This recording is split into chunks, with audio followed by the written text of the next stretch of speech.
भारत के सबसे अमीर और दुनिया के तीसरे सबसे अमीर उद्योगपति गौतम अडानी को बड़ा झटका लगा है। अडानी ग्रुप की कंपनियों के शेयर लगातार गिर रहे हैं, जिसके चलते अडानी ग्रुप को 80,000 करोड़ से ज़्यादा का नुकसान हुआ है। अडानी ग्रुप के सभी शेयरों में 10% से ज़्यादा की गिरावट देखने को मिली है। वहीं अडानी ग्रुप में निवेश करने वाले निवेशकों का भी तगड़ा नुकसान हुआ है। अब आप सोच रहे होंगे कि आखिर ऐसा हुआ कैसे। अडानी ग्रुप में यह तूफान हिंडनबर्ग रिसर्च की एक रिपोर्ट के बाद आया है। क्या है पूरा मामला, हम आपको विस्तार से बताते हैं। नमस्कार, मैं कौशल और आप देखना शुरू कर चुके हैं द देश। भारत के जाने माने उद्योगपति गौतम अडानी पर खतरे के बादल छाए हुए हैं। अडानी ग्रुप में आए इस तूफान की वजह हिंडनबर्ग रिसर्च की एक रिपोर्ट है। रिपोर्ट में अडानी ग्रुप पर शेयरों में गड़बड़ी और धोखाधड़ी जैसे कई गंभीर आरोप लगाए हैं। क्या है हिंडनबर्ग रिसर्च, हम आपको इसके बारे में भी बताएंगे, लेकिन उससे पहले आप यह जान लीजिए कि हिंडनबर्ग ने अडानी ग्रुप को लेकर जो रिपोर्ट जारी की है उसमें क्या कहा गया है। हिंडनबर्ग रिसर्च ने अपनी रिपोर्ट में अडानी ग्रुप में अकाउंटिंग और कॉर्पोरेट गवर्नेंस को लेकर चिंता जताई है।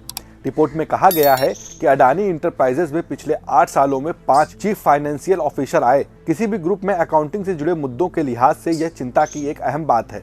हिंडनबर्ग ने कहा कि फंडामेंटल बेसिस पर अडानी ग्रुप की 7 लिस्टेड कंपनियों में 85% डाउनसाइड रिस्क है। रिपोर्ट में इसके लिए बहुत ऊंचे वैल्यूएशन का हवाला दिया गया है। रिपोर्ट में बताया गया है कि अडानी ग्रुप की प्रमुख लिस्टेड कंपनियों ने काफी कर्ज ले रखा है।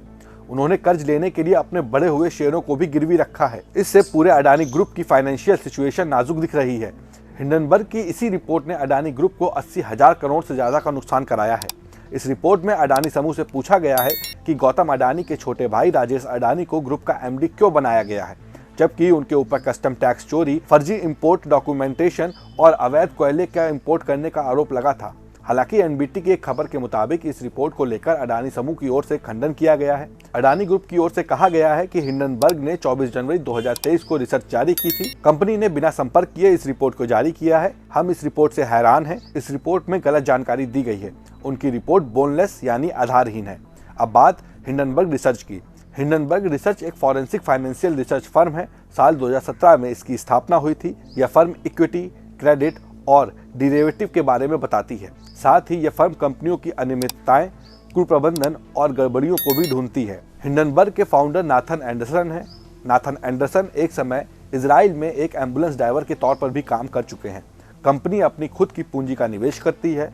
हिंडनबर्ग ने अब तक कई कंपनियों का पर्दाफाश किया है। आपको अडानी ग्रुप को लेकर जारी की गई इस रिपोर्ट पर क्या कुछ कहना है, हमें कमेंट में जरूर बताएं। साथ ही अगर आपको यह खबर पसंद आई हो तो चैनल को लाइक और सब्सक्राइब करना ना भूलें। नमस्कार।